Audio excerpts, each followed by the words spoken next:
So if you've determined now what your practice type is going to be, let's start thinking about, well, how do I find that job? What steps do I take? All I know is my academic world. And the question now becomes, well, let's put words into action.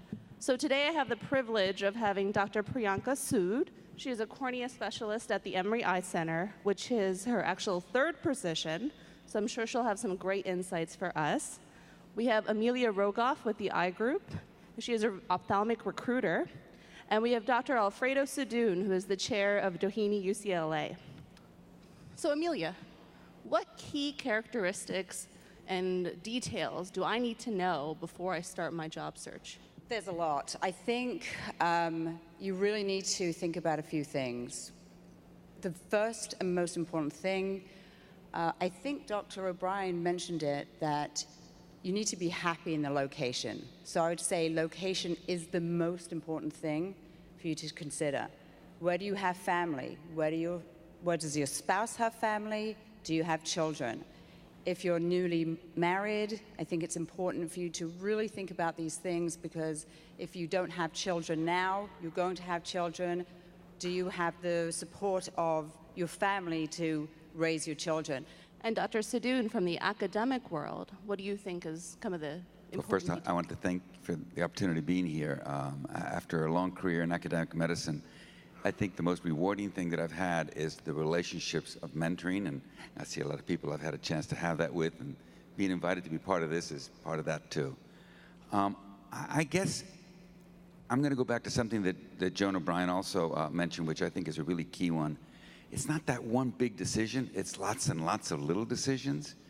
I know other people say don't sweat the small stuff, but I'm going to make the opposite argument. I'm going to say it's all small stuff. And by doing all the little things, you end up with opportunities, and then you just have so many opportunities that one feels right. How do I start looking for the opportunity to become an assistant professor somewhere? First, I'm going to make another point, which is related, which is that role models are really helpful. And I had two incredible role models, Steve Ryan and Ron Smith. And Ron Smith would say this so many times you had to understand it, which is the world belongs to those who show up. You guys have shown up. It's a good step. And so I think opportunities come up when you go to your society meetings, when you go to ARVO, when you go to grand rounds, when you just show up all the time, you run into people, and those open more doors. So I don't think you see from a distance a great castle and figure, how do I get across the moat? Rather, you just get around so many times that you get invited in one side door or another. Priyanka, tell me about your journey in finding your academic positions. For myself, I really enjoy being around people and having a community. And private practice, I was going to 4 different locations. I was the only doctor at those locations. And I really missed being around other subspecialists, other MDs. And it was something that I don't even think I would have realized until I actually was out there and I gave it a shot. But I really think that the key to all of it was showing up, staying flexible, being curious, asking questions, and building my network such that I could have conversations with people to figure out what might my next step be. Because I can tell you that residency is so different than every other job you're ever going to take. And so as much as it prepares you to be an ophthalmologist, it certainly doesn't necessarily prepare you for that first job, that second job, or that third job. And you just have to be a lifelong learner in every aspect. I would encourage you all, if you do contact a recruiter, to find a recruiter that just knows ophthalmology.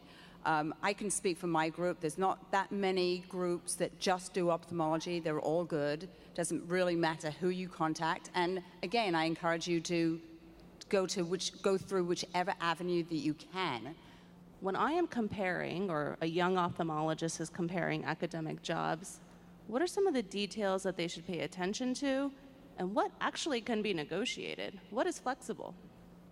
Time. I would say that's the most important resource that you should be judging and is negotiable. And I've given advice to many of my fellows when they looked at their academic positions to actually down negotiate their salary, but up negotiate their time. the first 5 years in academics pretty much set your trajectory. I think Joan is shaking her head. That's when you're going to publish your papers, establish yourself as an expert in a certain area. That's when you might get your grants going. And the most important resource you have towards all of those is time.